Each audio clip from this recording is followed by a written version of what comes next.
become victims of this LGBT madness and confusion. You are further confusing them and promoting to them and letting them understand. Because to the exit IMF, they will not listen. They don't even want us to discuss the bill until the exit IMF.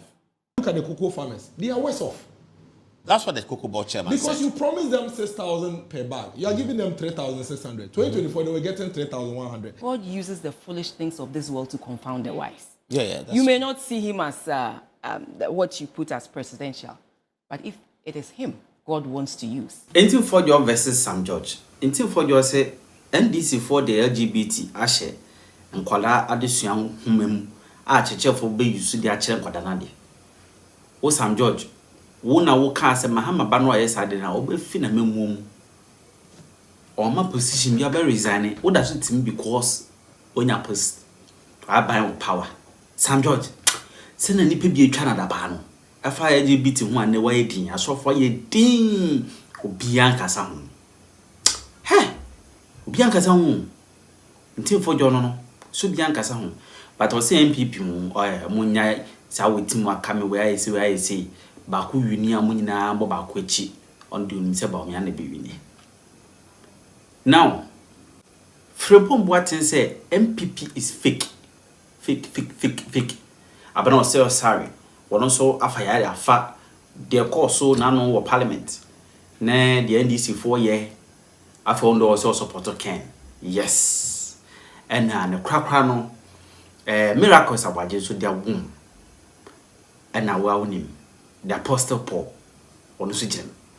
This is Boadu TV. Truth and integrity.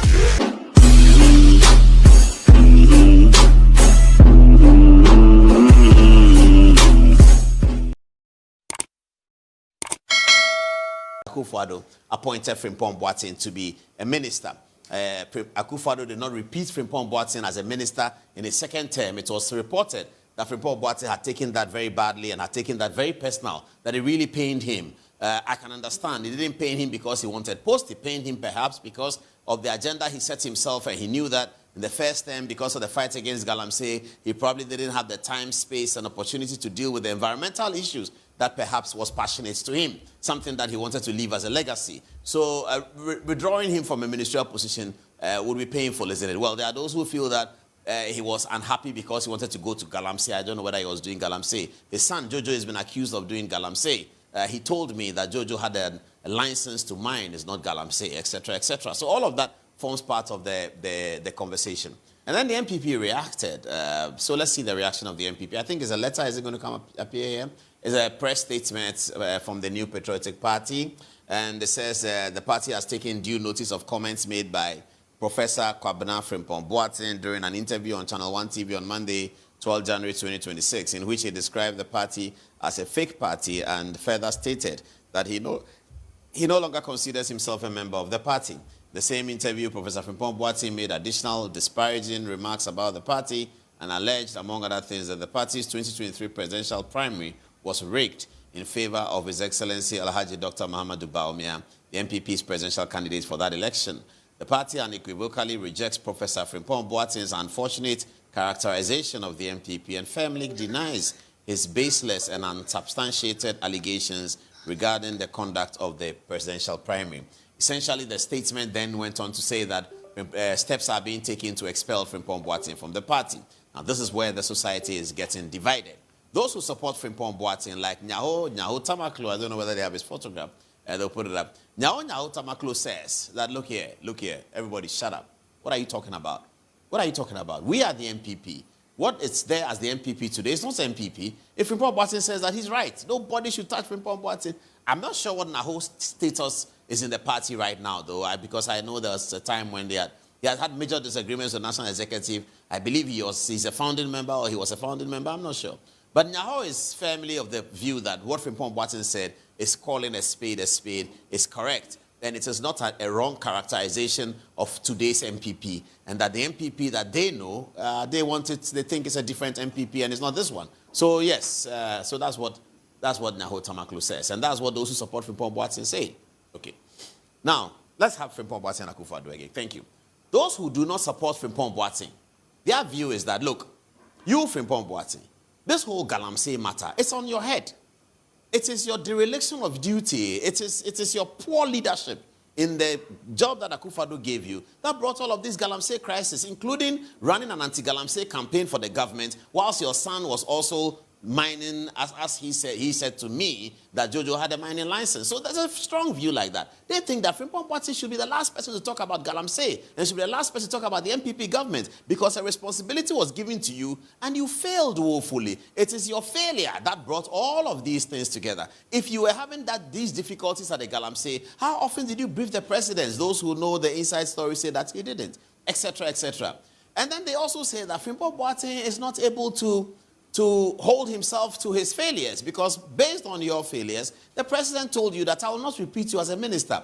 The story is that he was flabbergasted by the information and he was unable to hold himself together in the way that he should have, according to the story. So if all of these things has happened, you're Frimpong Boateng, it's time for you to keep quiet, wait for the MPP Congress, and then let's see what happens. What are you going to say? You've never been a member of parliament for the party. You have rather benefited from the party. You have not done anything for the party. Kufuor made you Kolebu Teaching Hospital chief executive. You failed woefully. And the Kufuor government's administration's record at Kolebu is bad because you, Frimpong Boateng, you were the chief executive that Kufuor trusted and appointed you over there. There are people who are saying all of these things. There are people who are at Ghana Health Service from the 2007-2008 who were very concerned about Frimpong Boateng's leadership. Frimpong Boateng's leadership as Kolebu was said to be so poor that after he left the Kolebu Teaching Hospital CEO and went back to cardio, some machinations in cardio, the same baby that he founded, got him out of the hospital because they don't like his leadership.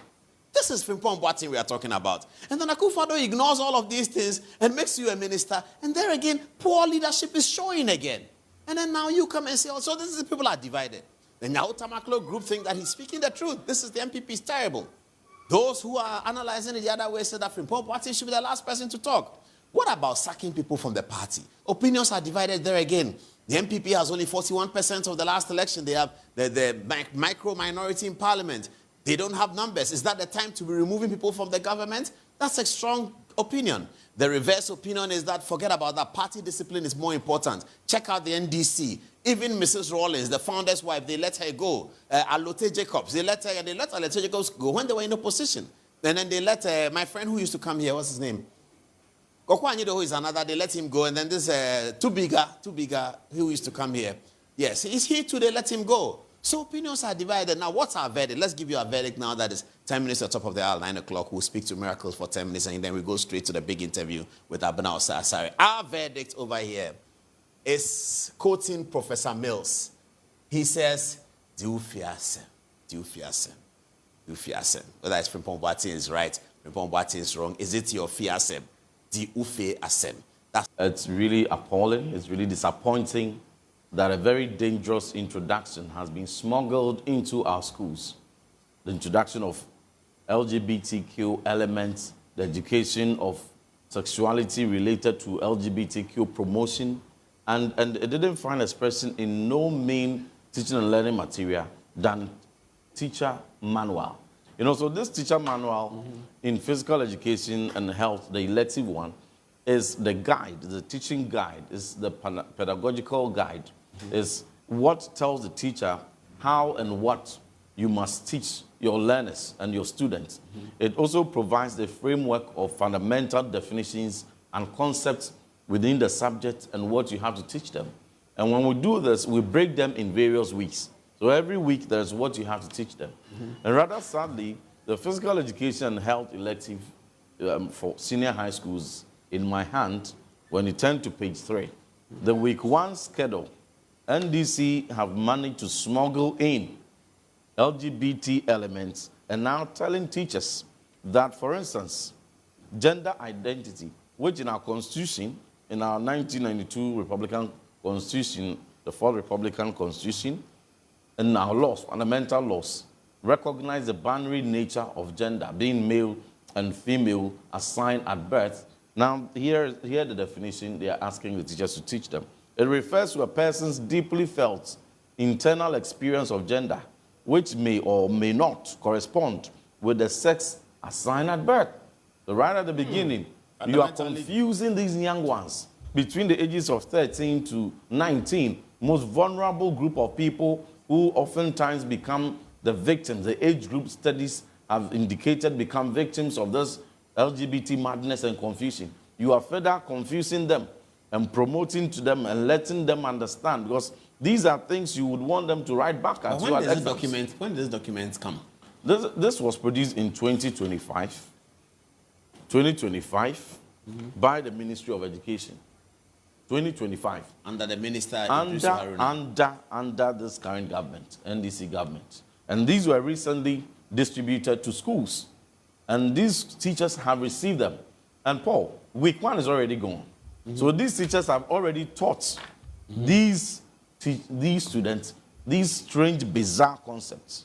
They have also further told them that sexual rights, a whole lot of definitions, the sexual rights definitions, and they are telling them that you can do anything as you feel, and you will be protected. There's no discrimination. I mean, very bizarre. And we are asking them, where did they get this concept from? Because you cannot be teaching students something that is not approved in the curriculum. And you cannot be smuggling in foreign and alien, diabolic, vile, evil concepts and introduce them to our schools, print them with taxpayers' money, distribute them. One NACA, under the Ministry of Education, is the body mandated to ensure that strange and unapproved contents don't get into our schools. And this is a product of NACA? This is a product of NACA. This is a product of NACA. You can see the front page is a NACA approved. And you see, the framework of approval, I have spent 4 years at the Ministry of Education as Deputy Minister. And we understand how this curriculum development and its implementation works. Any concept that has to be taught must first be developed into the curriculum. And when you develop the curriculum, you now have to produce teaching and learning material, teacher guide, teacher manual, and textbooks, supplementary books as well. And any material that must arise from the curriculum must be approved by NACA to ensure that it aligns with the framework provided within the curriculum. So if you come in to issue, we developed up to year 1 manual before we left office. So when NDC came into power, 2025, January, they started the development of the year 2 manual. And sometime around June, July last year, they were able to finish it, and then they printed it. The question is, which minister gave the approval? Who checked it? And which agency, which officer, the Director General of NACA, what job did he do in checking that all the textbooks and all the teacher manuals that have been printed and being authorized and distributed to schools meet the standards? So this is a deliberate attempt by government. LGBT agenda is not a low-level implementation. It's not a low-level agenda. It is a high-level agenda. And I am surprised that at a time when President Trump has even given a different dimension into how countries must even view LGBT matters, and even in his own country clamping down on the LGBT, he has further issued a foreign policy directive to all his envoys, all his ambassadors in various countries, that how they must even relate to other countries where they have been assigned, and that on basis where some countries even try to promote LGBT, it would provide basis for sanctions to be applied by the United States of America. So that should have been good news for President Mahama. This is a season where he should even be bold to preserve our conservative values. This is not a time that he should be introducing LGBT into our textbooks, into our schools. So the dangerous thing is that the parent who is sleeping because he knows that they've sent their wards to SHS, public schools, and they know even a private school textbook must be approved by NACA if it's a GS curriculum, and knows that, well, free SHS, NACA is there, Ministry of Education is there, they have the safeguards, they will ensure only approved content gets there, is sleeping, and their child is consuming this material. Teachers are being directed that this is the definitions that you must teach to promote LGBT, to promote transgender, to promote any absurd feelings that are not authorized by our constitution and recognized by our beliefs. And this dangerous introduction, as we speak, the president has not spoken about it. And recall that for the past 1 year, we introduced human sexual rights and family values bill again to Parliament. When it even passed the Gazette and found expression in the order paper, the next day there was an order from Jubilee House instructing the Speaker and the Majority Leader, Mahama Yariga, to remove it. Indeed, they removed it the next day. Now say that again.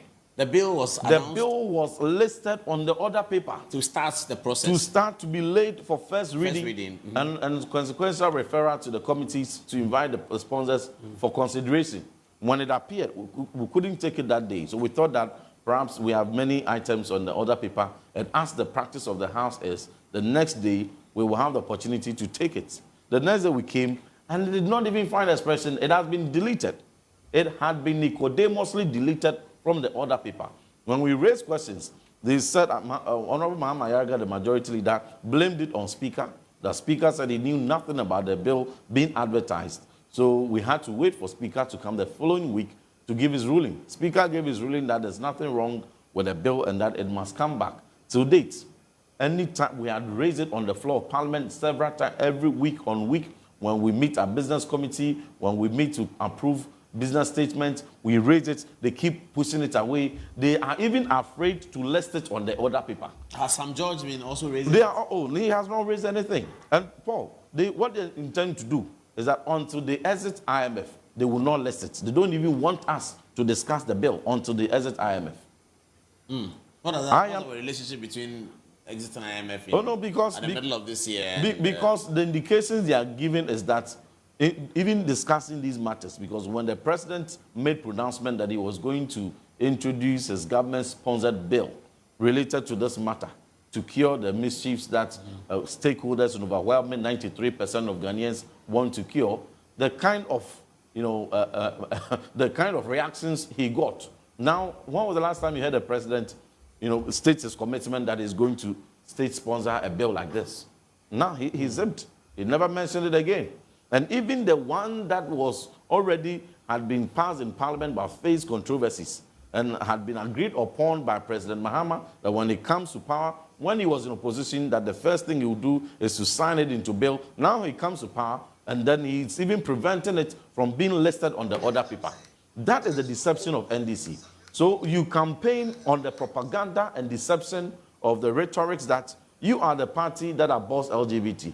Then you deceive Ghanaians to win their vote. And then when you win the vote, you put it into teacher manuals and distribute it to schools. Paul, this is in schools. So, see, you remember the CSE and all its controversies. This was something they started way back 2013. We have all the UNFPA implementation framework and timelines, and even the conference on sexual rights, promotion that they held. President Mahama was there, his wife. We have all the statement they made and the amount of money, the millions, about $71 million voted for. We have all that. But eventually, when even excesses of that pilot found expression at the early part of President Akufo-Addo's regime, the uproar, it wasn't teacher manual. It was just some conceptualized, idea in the framework. And the whole of Ghana was up in arms. There was never a time when, within the 8 years of President Mahama and the NPP, and President Akufo-Addo. President Akufo-Addo, thank you for correction, and within the period I was at Ministry of Education, that you would find any textbook, be it curriculum, be it textbook, be it teacher manual, or supplementary material approved by NACA, with this stamp by NACA, containing these sexual observances. Wow. So what we are demanding is that, see, if I had not intercepted this, they would have just taught. And only God knows how many textbooks and other subjects contain such very diabolical introductions. So we are demanding the immediate recall of all such teacher manuals and TLMs that have already gone to the schools. Like this is already in the schools. We are demanding that Ministry of Education and NACA must withdraw all those textbooks. And as they withdraw, they must also ensure that they review all the textbooks and the teacher manuals in line with the curriculum that we approved their statement states that indeed this is not in the curriculum, meaning they've strengthened our position that we left a healthy, wholesome curriculum. So just develop teacher manual out of it. You have come to smuggle in, LGBT. So they must recall it and review it properly in line with our values before they redistribute it. And they should not forget. And as I speak, I've noticed that on the digital platforms and the online content, they have started changing some of the issues we raised. But what we are saying is that these books are already there. So we need a statement, proper statement directing the recall and sending these directives to the heads of schools, sending it to CHAS, sending it to NAGRAT, because we spoke to NAGRAT, they are not even aware of any such, in the they don't even manual. know. It's hidden. But they all have it. NAGRAT has it. Yes, but you see, the way it is hidden, you might not know. If you don't have the orientation about these sexualities and the terminologies and what they stand for, you might just blindly be teaching something. Because these teachers, we trained these teachers when the curriculum was developed. And so they know so if all of a sudden they are presented with a teacher guide and these definitions come up, if you are not quick to check, you will blindly be teaching it without knowing. You fall into the trap. And that is what many unsuspecting teachers have fallen into the past week. They've taught it. So in addition to their redrawing and to review all these portions, what we also demanded is that they must issue a directive for all the teachers teaching physical education and health to unlearn, to go back to correct those diabolical and dangerous provision of binary. Absolutely, and stick with the definition that gender is male or female as assigned at birth. And that is what, and all the other related concepts that time will not permit and the definitions for us to run through, they must correct them as a matter of urgency. And the Committee on Education must send members to various sample schools to observe that unlearning process taking place, because it's very, very dangerous. Then again, we are asking the Minister for Education to answer some questions. When you look at the statement issued by NACA, it is bizarre, it is embarrassing. They don't even understand what they are talking about. They are trying to even downplay how integral teacher manual is in curriculum implementation. You can have the most fantastic and the finest curriculum, but if you don't have an effective teacher manual and training of the teachers to go with it, you will fail in your implementation. The teacher manual is a conveyor belt. That conveys the information in the curricula to the students. That is the heart of the method curriculum. of doing it. The method, that's what we call pedagogy. The way you must deliver the instructions, the fundamental concept, and how you must teach it. And so it is. So this is actually more important than the curriculum. This is even more important than you can have a fine curriculum. It is sitting there. How do you transmit the concepts within that framework to the classroom and deliver it in a way that the student will understand? That is what the teacher manual talks about. And so for them to even downplay the importance of teacher manual and to suggest in their statement that it is an optional teachers may or may not use, they should show us proof of a directive they sent to schools accompanying the distribution of the books that said that it was optional. You can ignore it. Why are you putting it in? I don't understand. It's optional. That what? And and there are no textbooks for this. So that's all they have in the schools. So you can't say it's optional at this stage. Then another unfortunate observation I made from their statement is that they are attempting to shift blame to some CSOs. No, I've done my checks. This error is a deliberate and it's an agenda from the top. And they cannot. It will be most disingenuous. Oh, yes. They mentioned TTEL.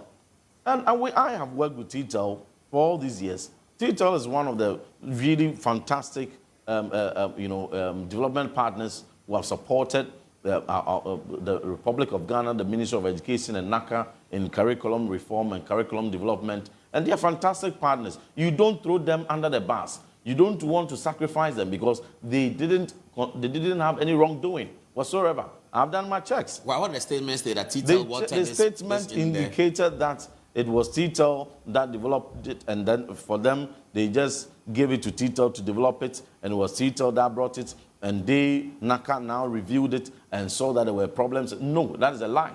It's a big lie. I wouldn't even call it When they disingenuous. saw the problems, why have they distributed it? It was a big lie, and I wouldn't even call it disingenuous because these books, NACA approved them, and NACA printed them, and NACA sent them to schools. Yeah. With GAS, under the supervision of Ministry of Education. Before you print out, granted that you even gave out some aspect of curriculum development to, or material to a third-party consultant. When they are done, you are the final reviewer. You must ensure you sign it off to do all your checks and your final quality assurance before you print it. And so it is the mandate of NACA to do these checks before. You didn't do it. Whatever you did, you sanctioned it, you smuggled it in, and then you sent it and printed it and distributed it. Then now you turn around to blame an innocent, a fantastic a development partner that is doing their work, and they don't have any interest in these agendas that some politicians have. They are not politicians. So it was regrettable. It is most unfortunate the attempt by Ministry of Education and NACA to sacrifice TTL and throw them under the bus and to indict them. It is most unfair. They must withdraw it because it is not something that must be accepted. I'm sure TTL will have to take steps to purge themselves. But I know the integrity of TTL, and I know they didn't do this. Now, the third thing is that they claim that they detected it, and they are taking steps to correct it. Paul, it took What us... does that mean, taking steps to correct it? It took us this morning to raise alarm. Ministry of Education and NACA had never, at any point in time, taken any steps whatsoever. They should show us proof that they sent any directive to the schools that they had identified that they wrongfully sent textbooks. So they willfully sent these erroneous, diabolical, poisonous, LGBT-laced teaching manuals to the schools to poison the minds of our adolescents. And now that we have raised it today, they must concede in all honesty that we have caught them and they are going to do the right thing. They will recall it. They won't shift blame to any innocent third-party development partner. But this is their creation. This is their deliberate introduction, and it is part of their grand LGBT agenda. And we are appalled. And after all this is said and done, we will hold NACA and the minister before Parliament to answer questions on how this will be rectified. But we need to have a comprehensive review of every textbook. So we are urging teachers, be the gatekeepers. Every teaching and learning material that is brought to you, you have to take a look, and where you have questions, quickly raise it, because we can't trust NDC. We can't trust President Mahama and his government that we can go to sleep and that they will produce appropriate content for our learners without compromising on the LGBT agenda. Quite serious. It looks like a conversation that's just starting. Answer, but what are people saying about this LGBT matter in the teachers' curriculum? Very much. From sentence, there's teacher manual is not optional. They are directly linked to lesson plans. Stephen Odonko says, God bless you, Abena and Ntim Fordjour. The People's Power says he feels like Mahama and the NDC have scammed him. And then lastly, coming from Adams, he says, lawyer Haruna once said that a tortoise will ride on an elephant at dawn, not knowing this would lead to LGBTQ. Over to you, Paul. Let's talk now about politics, Dr. Ntim Fordjour. This is NPP politics of January 31. You stand with Dr. Bawumia, do you? Do you see a threat of something changing? Not at all. We are very confident that the very delegates who are calling for Dr. Bawumia to be presented again to Ghanaians will stay true and true to their promise. Because they are very poised, and these are very experienced politicians. Sometimes some people take delegates for granted and think that they don't know what they are talking. Delegates know what they are talking about. And delegates are calling for Dr. Bawumia. Delegates are seasoned. Some of them got into politics way before some of us members of parliament came into politics. And so they understand the dynamics. When they go to the grounds, when they go to the streets, when they visit the markets, when they're going to their farms, in their schools, wherever they apply their endeavors, what they hear, the comment they hear, is that Dr. Bawumia is the surest candidate to win us power in 2028. I have a very fantastic relationship with all the contestants, all the other 4 contestants. You know, Honorable Kennedy Japan is my own brother. Honorable Dr. Trumu was my boss at Ministry of Education. Honorable Dr. Brian Lechampon is my very good friend. And Engineer Kwabena Japan is a man I admire so much. I have a very fantastic relationship with all of them. And Paul, I say to you that even the weakest among them is much stronger than the strongest among those who want to lead NDC after President John Mahama. So indeed we have the men.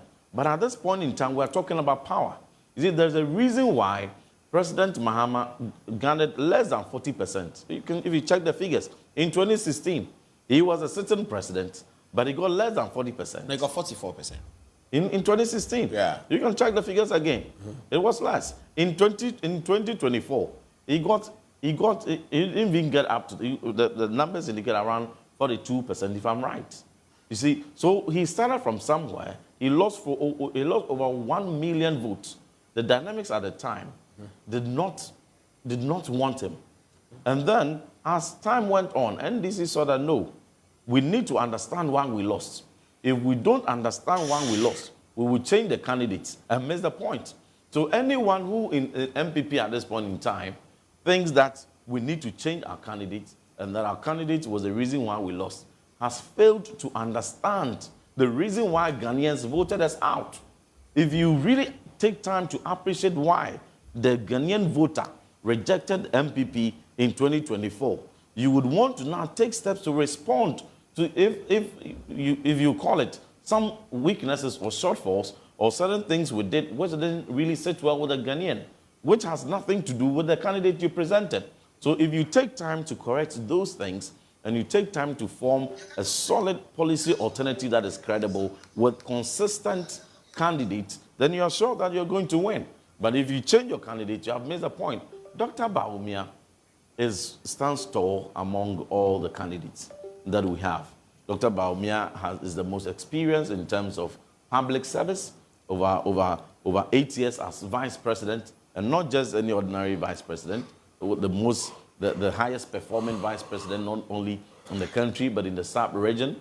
And he is a man that has sacrificed for the grassroots. When we're talking about, some people say we want somebody who's very bold. What is more bold than someone, when we needed someone to stand in Supreme Court, in the witness box for 8 months, and we had none. We had astute lawyers, we had astute businessmen, we had very wealthy people, we had highly respected people, but when we had none, it was Dr. Bawumia who stepped in. And he put his reputation on the line. He could have ended his political career with that step, but he sustained it because of his love for the grassroots. He took the bullet for the party. He had to go around various campuses connecting. So if we are talking about somebody who cuts across, none of these fine gentlemen cuts across the section of our population, differences of opinion, more than Dr. Bawumia. So let's put religion aside. Let's put tribal sentiment aside. Let's put personal, and idiosyncrasies aside.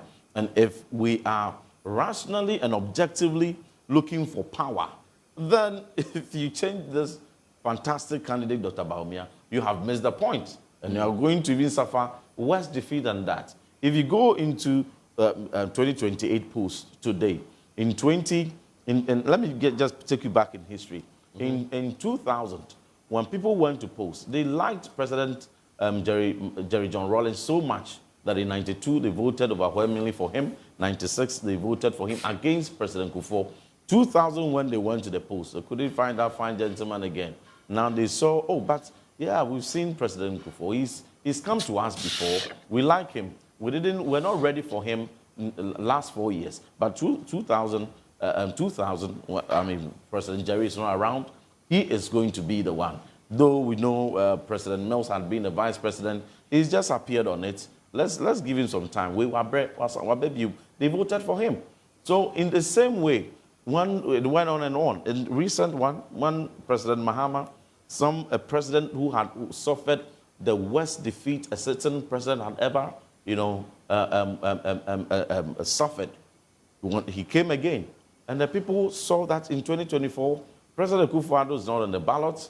They have heard his songs, they've seen his T-shirts, they've seen his billboards, and it's President Mahama again who has appeared about 3 times already, and this is the 4th time, and he's come to their village, he's come to meet them nationwide.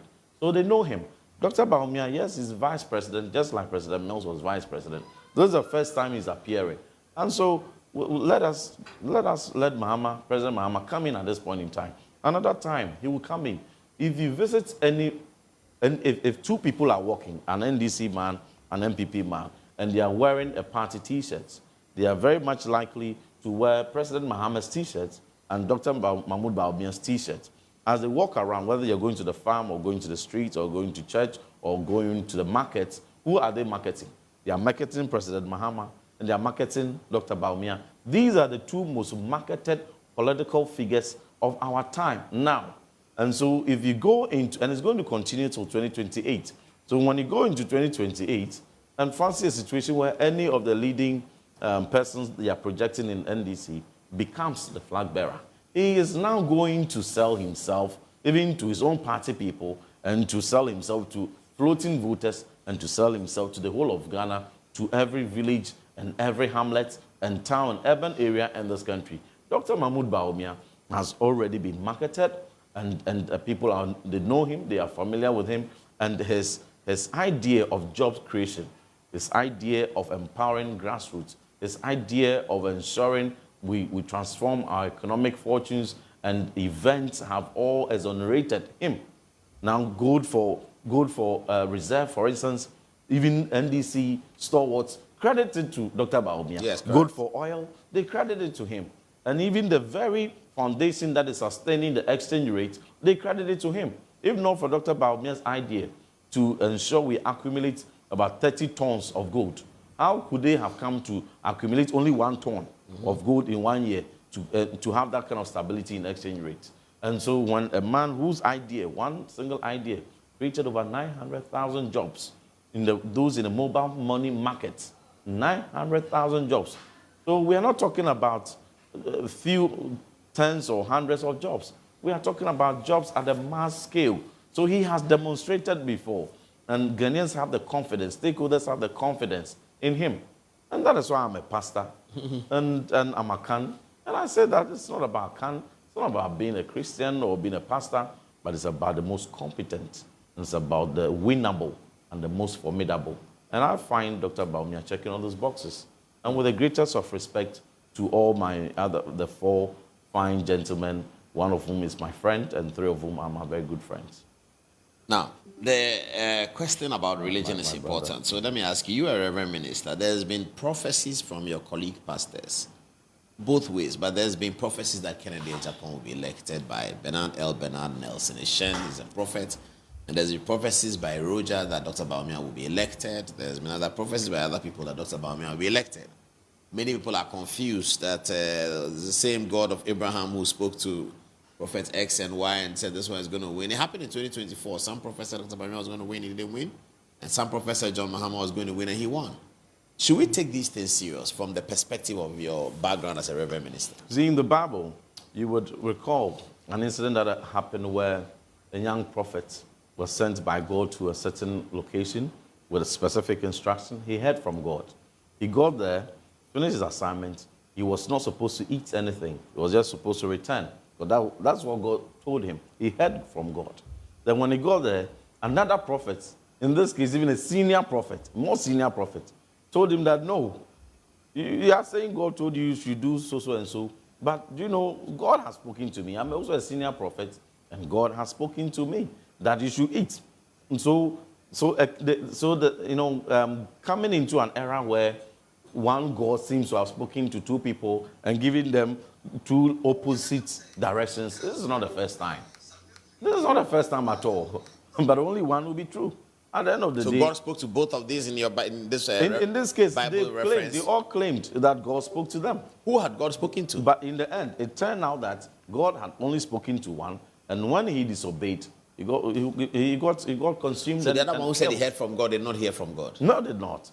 So it's not straightforward to hear from God. You can be deceived. You can think you've heard when you didn't hear. So in this case, it turned out that the older prophet had not heard from God. But he said that he said that he had heard from God. What was his interest in saying this prophet should eat? Because he had an interest. in defying what the assignment the gentleman had brought. So people have various interests. Oh, but that's deliberate. That's deliberate. So, not that he thought he heard. He knew he hadn't heard. So that is a typical scenario where two prophets, one younger and even one older, have all claimed that God has given us instructions related to one action. And then in the end, only one proved to be true. So in the end, all these prophecies, only one will prove to be true. And that lies in the womb of 31st January. And so sometimes I even lost count of the number of people who said so and so. Though I counted more people who said Dr. Baumia was going to win, prophesied that Dr. Baumia is going to win, than. But I don't want, I'm a pastor, but I don't want to go into the prophetic review. I think there's an office at the Jubilee House that reviews these prophecies. Maybe they've taken it down. Maybe they can do a better job at that. But religion, see, in Isaiah chapter 45, Cyrus was not Jew. Cyrus was in modern day Iran, and he was not Jew. And even though he was not Jew, the Bible says that God said that Cyrus, my anointed, and Cyrus, you are the one I have chosen and appointed to lead my people out of exile, my people Israel, to liberate them. Even though you have not known me, I have chosen you. And God empowered him. And God was with him, and he anointed him. And indeed, he won victory and led the God's chosen people, the Jews, the Israelites, out of exile in that situation. So if God can, use a non-Jew, a non-Christian from modern-day Iran in Cyrus, and even call him my anointed, and even come down in the further down verses 4, 5 to say, even though you have not known me, I have chosen you. It proves the point in the New Testament that God is no respecter of persons. God is no respecter of persons. He can choose anyone he so wishes, anoint him to lead his people, and his people will prosper. So I want us to look at it from that perspective. And I say again that all the other four honorable Ken Japan, my own very good brother, we have a fantastic relationship. He's a great man. He supported. He's done amazing things for the party. Same for my boss, Dr. Trumu. He did a great job at Ministry of Education. Honorable Dr. Brian is a great, fantastic businessman. He has a PhD, about 3 masters, very learned, very, very knowledgeable, very bold, and generous too. We have Honorable Engineer, Dr. Engineer Kwabena Japan, who was very experienced in the party, former General Secretary. He speaks so well, I admire him. But I'm saying that at this point, it's about who is the most marketed, the most formidable, and the winnable. And I think that's my appeal to my people, that within this few weeks or few 17 days, so 31st, well, whatever may have happened, let us ensure less acrimony. Let's rather identify, look, NDC is here, we are busy knocking our heads, and they are busy, smuggling in LGBT into they are busily making losses at Gold Board over 2.4 billion cedi. These are the things we should be busy talking about and be projecting our alternative, and be less on acrimonies and the insults and trying to destroy this and pulling in this down. At the end of the day, when one wins, all of us are expected to come together and to market that person. So personal hatred and malices should be set aside, and let's look at who will win us, who is better suited to win us power going into 2020. And I think that is Dr. Bamud Bamian. Thank you. These fees are GIS or AIS, the people who are paying in dollars. I mean, they are making massive savings. Then there's this third guy. This third guy is a businessman. Daddy did $140,000 to go and bring this water from Malaysia to come and sell in Ghana. And now probably needs $110,000 because dollar has grown from 14 to 11. Now, when he brings it down, we notice something interesting. The guy is not so sure how long the dollar will stay at 11. So most of these business people are actually hedging their pricing at 12.5 and 13. But let's put that on the side. So these three categories of people, don't debate us. You are good. You are fine. Don't even fight us. They are fine because Mahama is better. No, because the macroeconomic indicators have improved. Because Mahama has improved Comparatively, them. yes. Yeah, okay. So don't debate us. But then we notice that There is this guy that walks to the pump to go and buy fuel. He used to buy at 14, now he's buying at 10, he's okay. Then we said, let's go and check how many people, how many vehicles are even moving around. We realized that it's not even 5% of the population. How? Yes. I mean, how many cars are coming into the country even per annum? How many cars do we have across? 36 million. How many vehicles do we have in the What's the point you're making? But Trotro is hang on, so I'm coming. So we said, okay, let's go to the 90% of the people. Then we noticed something interesting. So these are the 90%. The trader, the tomato seller, the ginger seller, the pepper seller, the teacher, the ministry's department agency, the civil servant. You have the nurse. You have the medical doctor, you have the student, you have the unemployed young person, you have the mechanic and the apprentice. So we said, how are these people in their cycle, in their value chain, how are they affected by a dollar moving from 14 to 10 or inflation moving from 23 to 5.4? Then we started testing it. And guess what? If you are a teacher, and I think if Apreku has let's even use the market woman. The market woman, Ntim Fordjour, who is in Wasadompem, okay, who in 2024 was annually, after all the expenses, makes about 18,000 into her pocket, 2024. Indeed, in 2025, her income has increased from 18,000 to 19,000. 19,620 thereabout. But Paul, guess what? How did her income increase? Oh, I mean, of course, the sales have gone up between 2024 and 2025. Okay. She's selling, so she's seen some increase in income, okay? But guess what? In 2024, her annual expenditure on electricity was 3,600.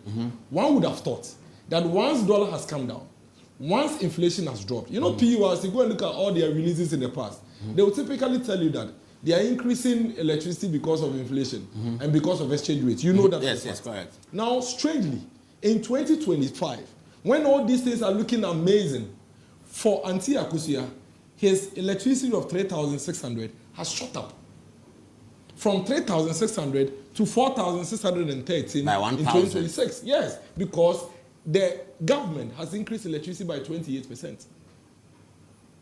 Ntim Fordjour is now paying 1,151 for water.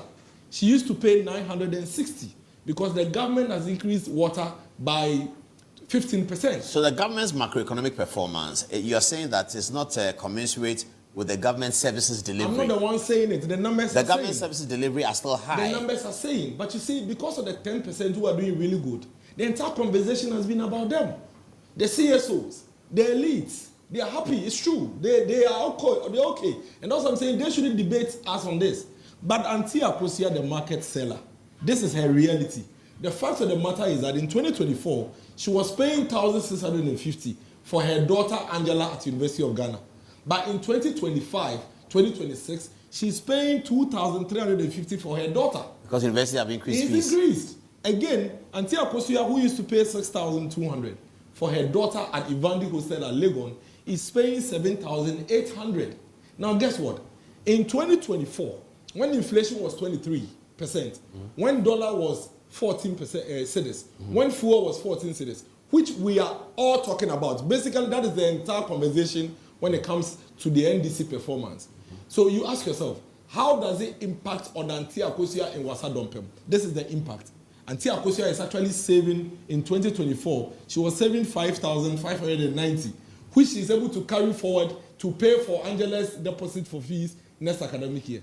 But in 2026, when dollar has dropped from 14 to 10, when inflation has dropped from 23 to 5, when fuel has dropped from 14 to 10, Ntim Fordjour is able to save just 3,705.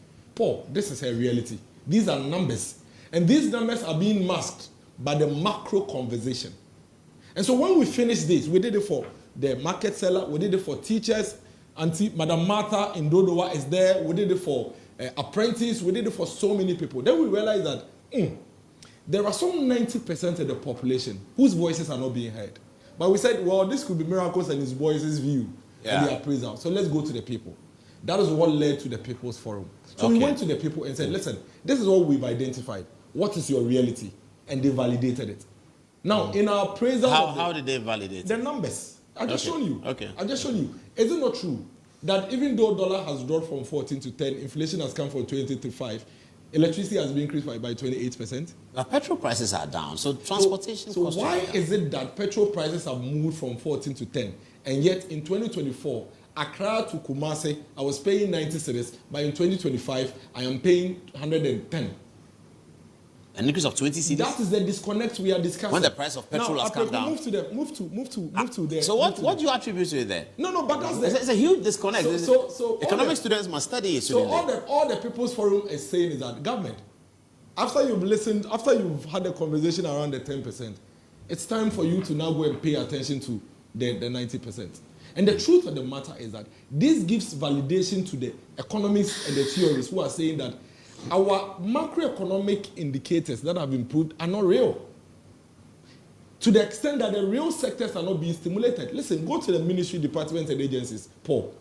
The whole 2025, go and check how much releases were given to them. So you see, government is stifling private sector. Government is not paying and releasing money to private sector. Now, that is the quickest way to deal with your inflation. When people don't have money in their pocket, they don't spend. There's nothing to spend. And when people are not spending, inflation will come down. Certainly. And when you do that, the people will suffer. But the macroeconomic figures will look But okay. macroeconomy must impact micro. Macro is nonsense without micro improvement.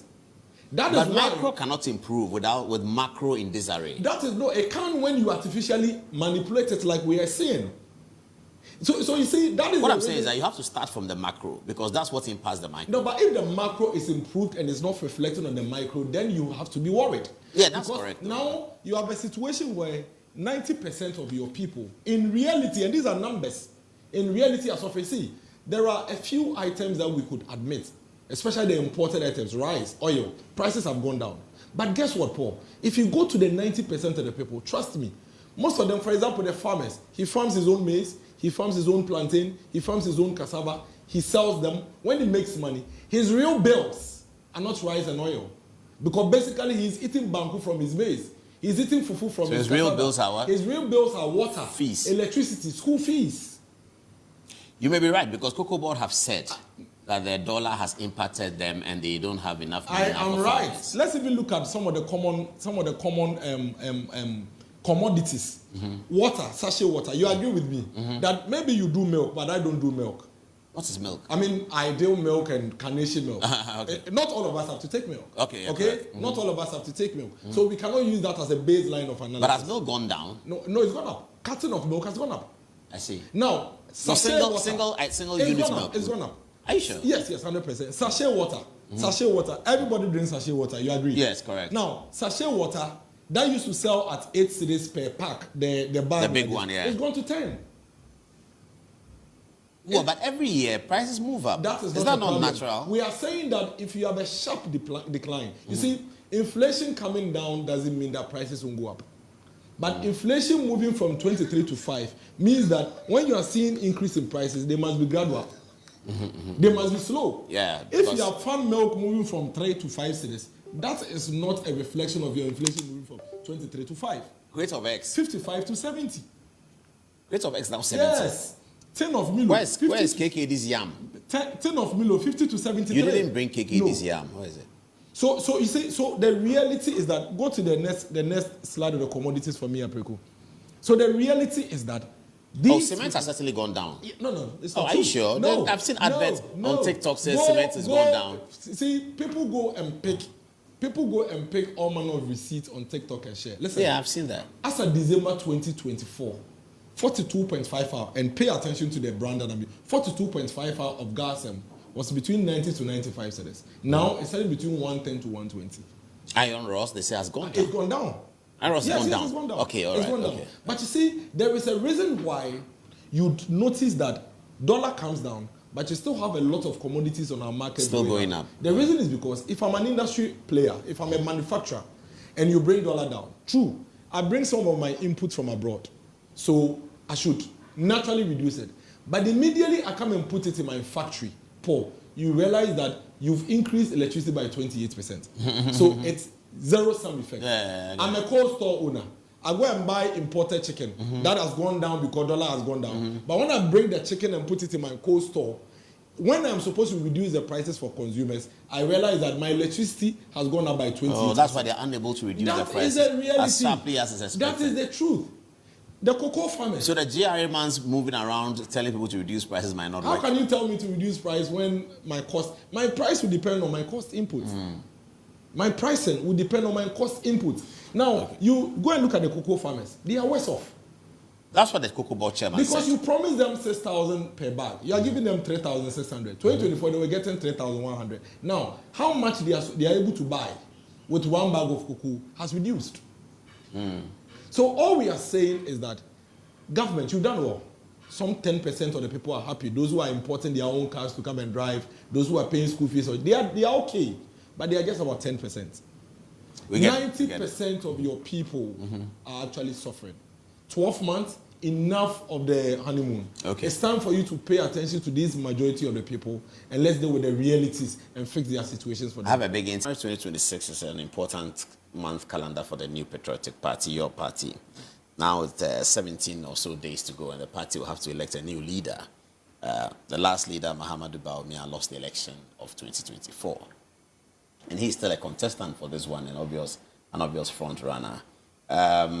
In the last 2023 contest, you were applauded in some areas, berated in other areas for choosing to support Alanche Martin. You were seen in an Ashanti region walk that created a lot of news. It was a Greater Accra. Was it Greater Accra? Yes, the Greater News Accra. conversation about, at that time, were you Minister of State? I was the deputy minister. Yes, hey, the deputy minister is supporting Alan. Hey, the deputy minister, oh, they say that his family is friends with Alan. Hey, this girl, hey, blah, blah, blah. News reporters reported that the situation affected your campaign in your constituency and it was tougher than you expected, but eventually you sailed through, etc., etc. Now you are doing it again. You are supporting. So it's not surprising that you are not backing Muhammadu Bawumia. But then, among the rest, you chosen Kennedy Japan. Former colleague member of Boeing Parliament when he was there, when he first came. Yes, 2017 he was there. Yes. So did you sit in a committee with him at all in Parliament? No, I didn't sit on the committee. He with was him, in but- defense and interior. Yes, but I got the opportunity to interact with him a lot through the ministry and also in Parliament. You know, he's an easygoing person and you can just sit and chat with him like chatting with everybody. So why are you backing him to be the flag bearer of the NPP? Why am I backing him to be the flag bearer? You know, Paul, after the elections, we all saw the results. We're all not happy, and we wish things could have been done differently. And so what I did was to go down to my constituents, because for me, I believe that for us to win any election, you will need an aggregation of minds, sentiments, ideas. So then I went back to my people. I asked them where we faltered. What can we do differently to make sure that we don't experience that kind of defeat again? And then they told me that there are quite a number of things that they felt we did not do right. One was we did not listen to their sentiments, how they felt About governance. about governance, about issues at that current moment. I've been to a number of communities. They have also sent delegations to me. I did not do it alone. For some, I did with my constituency executives as well. And they're asking that, Honorable, we want you to bring to us Kennedy Japan, and we make sure we support you for this constituency to win. You know, it starts from the constituency. Every win will have to start from a base. And I believe that my people have given me the opportunity to serve them. I ought to listen to them. After that, I have also assessed the candidate. Currently, the sentiments around the country is that they want someone who is very pragmatic, someone who says it as it is, and someone who can bring discipline into our party. Because personally, I feel that the discipline level in our party has gone down. When you say discipline, what do you mean? You mean the grassroots don't respect the elders, or the middle level don't You know, in every party, there are structures, there are systems. And many times of late, you see that the systems, the structures are not working as it's supposed to work. And you know, there are some, everybody stands for something. And for him, he stands for, very honest about the way he feels about everything. And because of his whole demeanor, he also instills discipline. He stands for discipline. And for me, I believe that if we should work with honesty and discipline in our party, this will draw the teeming youth. Because clearly, when you look at the pattern of voting in this country now, the youth form a chunk of it. You mean 20 to 45? Yeah. And they, for one reason or the other, they don't stick to one party per se. They look at the sentiment, they look at what is going on. Currently, what do they want? They want jobs. They want jobs. And this is a person going around talking about jobs, opening our eyes to the various opportunities that one can have.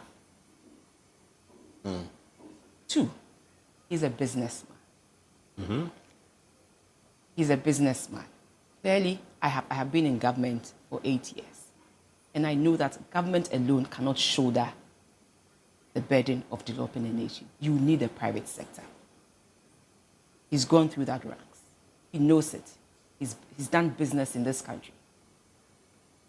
And I believe that the industrialization drive that we started through our 1D, 1F, and other equally important policies, we'll be able to champion that and bring a lot more ideas on board. He came to my constituency and he opened their eyes to the various possibilities that one can achieve. I've seen Kennedy Japan do that. He holds a bottle and says, he brought this bottle could have coconut, been done here. He brought cassava and, you know, these things. They were talking about it. Oh, Madam Udim said, Honorable, say, you bet me the Kubea Chaku. And they were excited about it. You know, igniting that possibility in other people that, hey, I can do this, I can do that. Every year, close to 150,000 graduates come out of our universities. Government alone cannot shoulder them. Look at the compensation budget for governments now. More than 90 billion. How much of the revenue do you raise?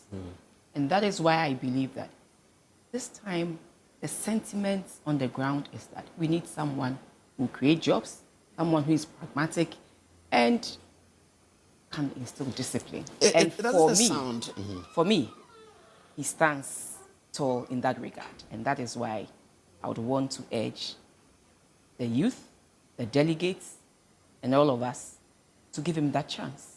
I'll be asking you about whether he has any negatives because some people have pointed to a few things. But before that, when we say that Kennedy Japan is able to redeem all of these things with his acumen for entrepreneurship and all of that, it makes it quite simplistic. Does it mean we have been on the wrong path for the last nearly 70 years? That Akufo-Addo's 8 years, we are now suddenly finding somebody who has the magic wand? I said that he's going to build on what the MPP government did. Yeah, you mentioned 1D, because 1F. there's the 1D, 1F and other opportunities that were given to businesses.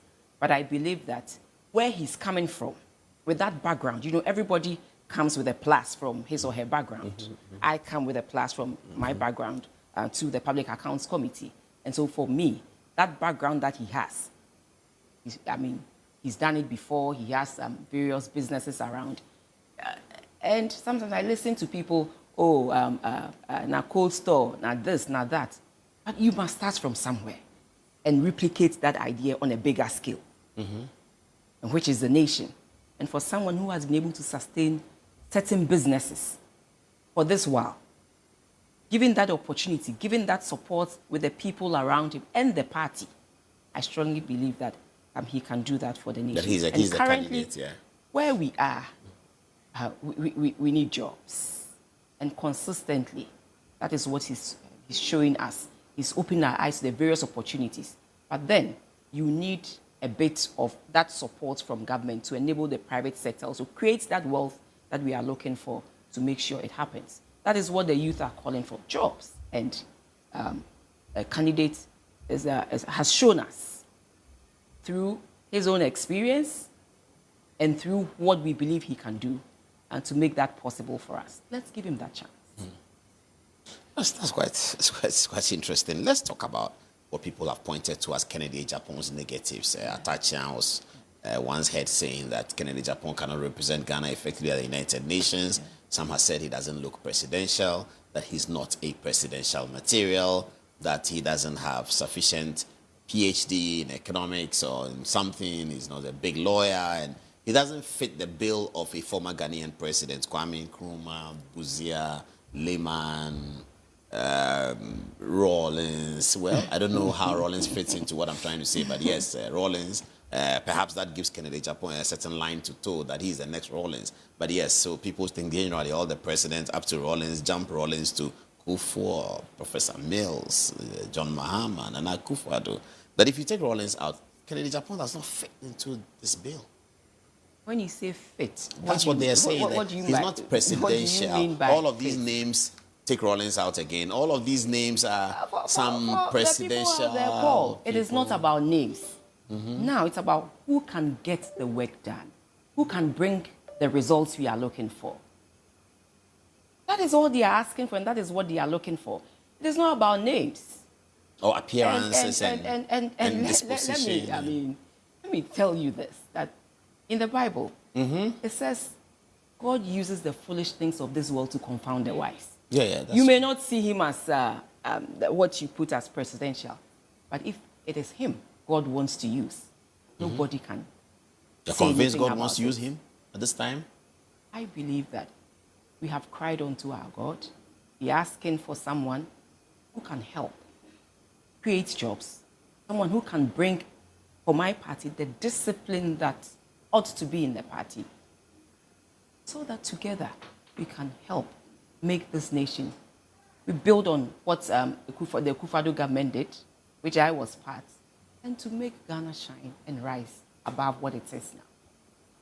Let's take text messages from Anziba, our social media editor, see what questions people want to ask. Anziba, give us 3 or 4 if you can. Thank you very much, Paul. Coming from Nick Nanaki Poku, he says, you choose discipline as the reason for supporting Ken, and when Ken has disrespected the rank and file of party, including respected former President Kufuor, so I'm wondering how you measure discipline. Master Planner Junior from Kintapo says, policy analyst, I agree with Honorable Abena that government alone cannot shoulder the employment of its citizens. Need the private sector to support the government. It is true that Honorable Kennedy Ejapon is a businessman. He should allow Dr. Bawumia to create the jobs at the government level, then he will also create the jobs at the private sector level. Governance is not business as usual. We need jobs, and Dr. Bawumia is the answer. And then lastly, coming from Stephen Tufo, he says, the Ghanaian community in Philadelphia, USA, we are all connected. Only Kennedy Ejapon can resurrect and bring NPP back to power. Over to you, Paul.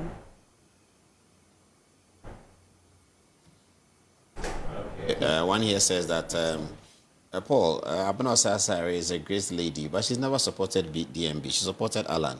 Yeah, we said that at the beginning of the program. Okay, you talked about discipline, Honorable Minister. Now, Frimpong Boadu has come up for some conversations. You're a senior member of the party now. The party says they are taking steps, the National Executive, to remove him. As a member of the party, you have to side with the National Executive, isn't it, in the spirit of discipline? Yes, in the spirit of discipline. The party has structures and systems to address such issues. So I believe that we should go through the party structure and system, and that is the discipline I'm talking about. We should not quickly jump into conclusion. but then go through the laid down procedure for any. But he says he won't respond. He won't go to any party invitation. But I strongly believe that for the party, we ought to do what we have to do. And then if the process is done with, you give the person that opportunity and the person fails to attend upon the process or the systems or the structures in place, then but for now, I strongly believe that the person should be able to go through, irrespective of who you are, go through the laid down structures and systems. And that is the only way we can make our party better and stronger. And then we should also find out what is making the person behave the way he or she is behaving. Is there something, because sometimes we go beyond that to speak to the person and get closer to the person, ask the person in confidence what is happening.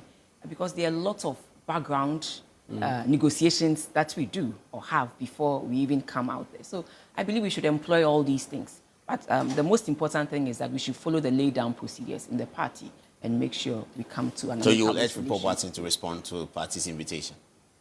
Well, I have a very good relationship with Professor Frimpong Boateng, and I'll urge him that whatever it is, that because he only wants, at the end of the day, we all he want, wants to be heard. We all want a strong party, a party that hears us when we talk, and then a party that listens. And so I believe that if that is what he really wants, then he should agree to the processes and go through the process. And in doing so, whatever grievance or whatever it is that he wants to share with the party to make the party better than what it is now, he can achieve that, or he will be able to achieve that if he involves himself in that process. Apart from supporting Kennedy Japan, do you also believe it's 17 days to go that he will win? I mentioned to you that for every, at the end of the day, it will be an aggregation of all the results in the various constituencies. So every win starts from a constituency. For my constituency, I am more than convinced. And because I have been to them, I have been to the delegates, and this is what they are telling me. And when you listen to sentiments on the ground, it's about sentiments on the ground. Somebody, the man at the for the moment, let me tell you that Paul, all the other aspirants are very good, and they are all capable. But then we want power, and the man at the moment, the man that majority of the people feel should be given that opportunity to serve in that regard. It's a Kennedy Japan. So the choice of Kennedy is also influenced by his attraction to the youth for eventual vote winning. For a political party to win, it is not just your base. It's not just your support. You must be somebody who cuts across. And he's that kind of person who cuts across because of what he stands for. Sometimes the way he expresses his honesty, the way he expresses his sentiments may not be the usual way that people feel should be done. But in another vein, that is what other people, a section of the citizens also like. Someone who's brute, someone who is very honest and can say it as it is and not be politically fine about things. Now we are moving from that. Look at Trump. Trump? Yeah, no, it looks like it's a terrible example. No, I'm saying, no, it's about not every time that you have to be politically correct, fine about things. But you must be The youth brave. Are looking for that. They're demanding that. You must be brave. You must say it as it is. And if in saying it as it is, you can get the results or get the work done, gladly, the youth who now form a majority of the voting population will be happy to embrace that. There's another point that those who support Kennedy talk about, that he will be able to sack ministers, he will be able to discipline his appointees, that the Ghanaian people are looking for that president who can take a whip and sack the minister. Have you heard that too? Does it form part of your thinking? You have been a minister before. Do you want a president who can sack a minister and sack the minister? It is not about a president who can sack a minister, but a president who can look in the face of the minister when the minister is messing up and say, no, you can't continue this way. And I believe that is what many people are looking for. Someone who can be able to say that, no, this is not how we should run things. And I don't think it is somebody who will unilaterally take a decision. No, he's not that kind of person. He's not that kind of person. When it's so obvious that the minister is not performing, it's so obvious that the minister is out of touch with the people. Because once you lose touch with the people, you are finished, you are gone. And that is what we don't want to do. And Ghanaians feel that, well, currently, many Ghanaians feel Kennedy Japan is in touch with the people by the way he expresses his views, by the way what he stands for. And I believe that if someone like this has that love from the Ghanaian population, the MPP ought to give him that chance, because it's power that we want in 2028, and we believe that he stands a better chance of winning power for the MPP in 2028. How's your relationship with your colleagues from the ministry or those who work around the ministry who are big in support of Dr. Bawumia Gideon Boako? I refer to Mohammed Amin Anta. These are all Dr. Bawumia people. Yes. And these are all Ministry of Finance and party economic policy analysts. What's your relationship with them? Is it broken down? No, we have a very good, Dr. Amin Anta, we talk, we have a very good relationship with each other. Dr.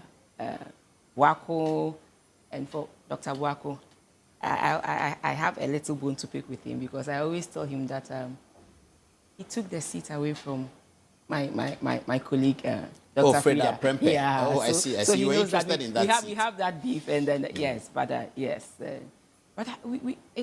it's for us. It's about choices. Otherwise, the party wouldn't have opened nominations. The party would have said, it's just this person. But it's about choices, and we are free, to choose whoever we believe can bring the party into power, back into power. And so that doesn't hurt our relationship at all. At the end of the day, it is for the good of the party. And when we win, it is not this person or that person that has won, but at the end of the day, it's the MPP party that has won. So anybody at all is supporting, we are all free to do that. But when it comes to doing the work of Parliament, we see ourselves as one, and we pursue that agenda for the party. If Kennedy Japan was not running, who would you support among the other candidates? But Kennedy Japan is running, so my support goes to him. If he doesn't win, what happens?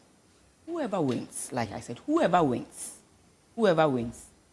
we see ourselves as one party. We've gone through the process. We've elected a flag bearer, and we will all support the flag bearer to make sure we win power. But I believe that Kennedy Japan stands a better chance of winning power for us in 2028.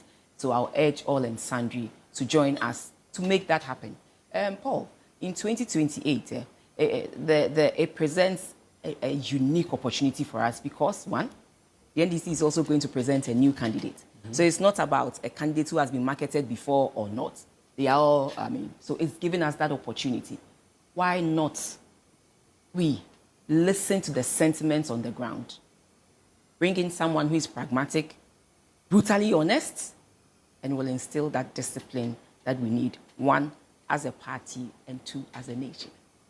Thank you very much. Abena Osei, former Minister of Finance. Anziba, give us 2 more messages, and then she'll give us her final words, and we're done. People coming from Bennett Danso, he says, Paul, industrialization is the message, and the message is industrialization. And the man to execute that is Honorable Kennedy Japan. And then lastly, coming from Asase Joe, he says, what is Honorable's measure of discipline? Because she's very surprised. Ken has called us fools. Where was the discipline in that? Over to you, Paul. What's the final word?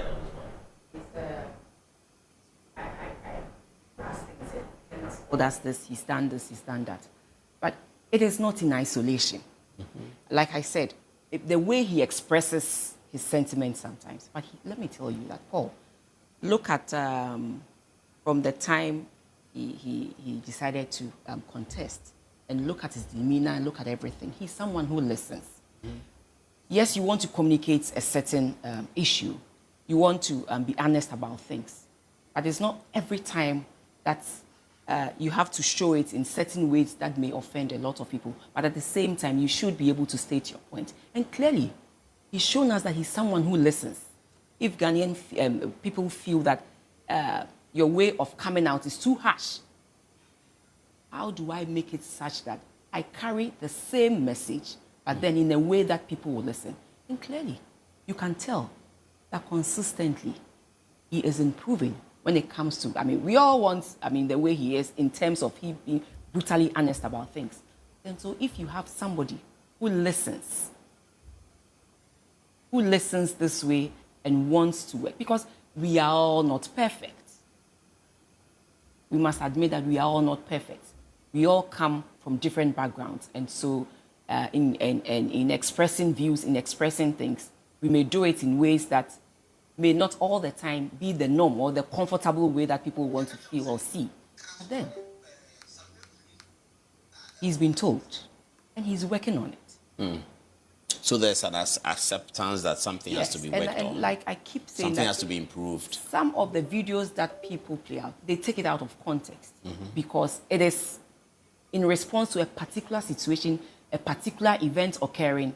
And so when you take it out of context and you just play it that way, you may not understand. But then when you look at the whole context in which he said what he said or did what he did, maybe, like I said, it may not be the usual way that people would want others to express their views. But then, let's also make it a point that we encourage people with diverse views to come out. And that is the only way we can build our party, because it shouldn't be just what we want to hear, but it's what we want to do to make the party better, attractive, and fit for purpose, and above all, win the 2028 election. And I believe that Honorable Kennedy Akompreko Ejapon stands that chance. So let us support him and give him that opportunity to make it happen for the MPP and for the people of Ghana.